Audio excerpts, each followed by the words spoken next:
Train wrecks are luckily an uncommon occurrence, but can still happen accidentally. These can be fatal for people involved and hurt many others. So why would you want to deliberately wreck a train? Simple. Entertainment. Hell, there's probably been more train wrecks staged for entertainment than there have ever been real-life accidents, and who wouldn't want to see hundreds of tons of metal crash and make a mess? One such wreck for entertainment took place in Texas in 1896. Unfortunately, it didn't quite make a grand day out for some.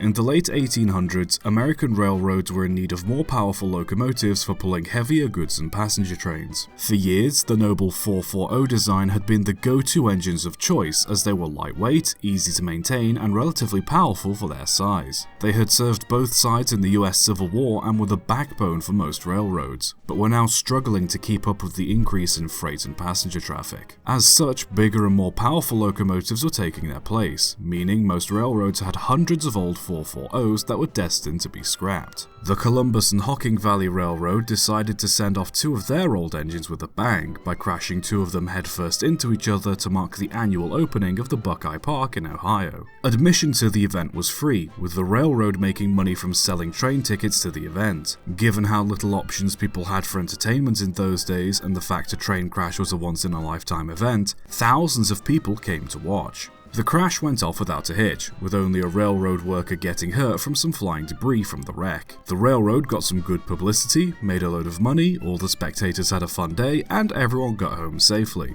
Word of the event soon spread and eventually reached the ears of a Mr. William George Crush of the Missouri-Kansas-Texas Railroad Company. Mr. Crush proposed for a similar event to be organised by the MKTR, wherein two of their old 440s destined for the scrapyard would be slammed into each other for entertainment. His superiors agreed and put him in charge of arranging the project. He arranged for the event to take place around the McLennan County in Texas and spared no expense on infrastructure and entertainment. Two water wells were drilled at the site, a circus tent borrowed from the Ringling Brothers was set up to act as a dining hall, a grand stand was built along with 3 speakers stands, a platform for reporters, telegraph offices, lemonade stands, carnival games, medicine shows, cigar vendors, and more were all put in place for visitors. To top it all off, entrance to the event was free, with tickets for round-trip trains from anywhere in the state to the event costing a mere $2, which, for cost of transport, the crash attraction, and everything else at the site, was a damn good deal. Locomotives number 999 and 1001, who were selected to be wrecked,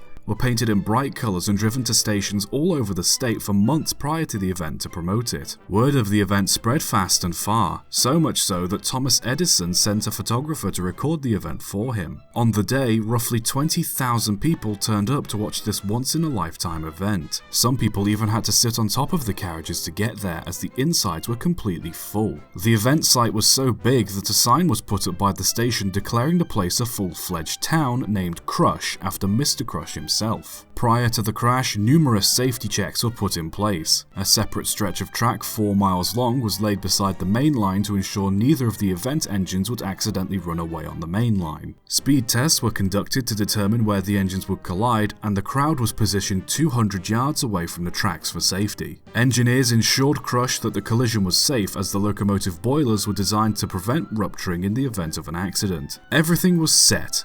Nothing could go wrong.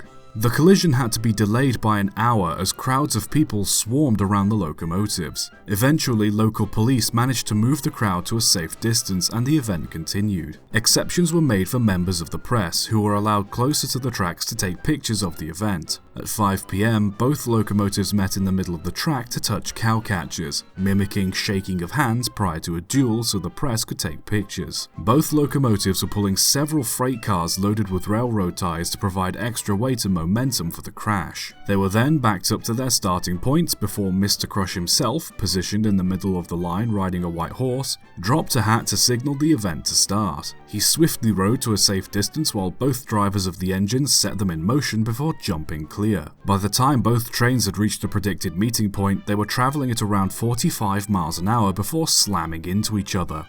Eyewitnesses reported the engines making a loud crash to the sound of splintering wood and rending metal before a moment of complete silence. Then, as if coordinated, both engines' boilers violently exploded, sending splinters and shrapnel flying into the crowd, with some pieces varying in size from a postage stamp to half of a driving wheel. The debris rained down on the crowd and killed 2 people, severely injuring 6 others and pelting the rest of the audience with bits of wood and iron. One of the reporters on the scene lost an eye to a flying bolt. Both engines had been telescoped into each other during the crash, and hardly anything was left aside from a big pile of scrap and kindling.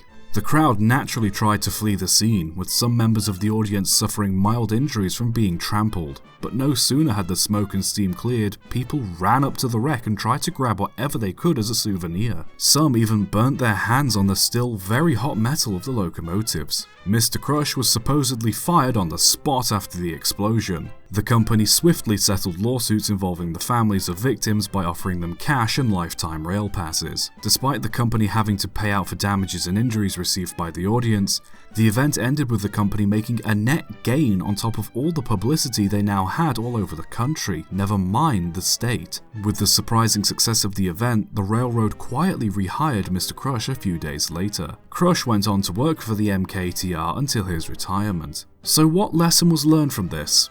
Well, none, surprisingly. Had this been a different time, there likely would have been an investigation conducted by the appropriate authorities, Crush would have been trialed for the incident, and nobody would have tried a stunt like it ever again. However, this wasn't the case. Nobody figured out why the boilers exploded, Crush continued to work, and many other railroads across the US arranged similar stunts for publicity. The warning signs were there, it clearly wasn't safe to keep slamming these engines into each other, and yet railroads kept on doing it for years after. So despite the Crush event being a tragedy, at the end of the day, it was just one of those bizarre situations where nothing was learned. I guess there really is no business like show business.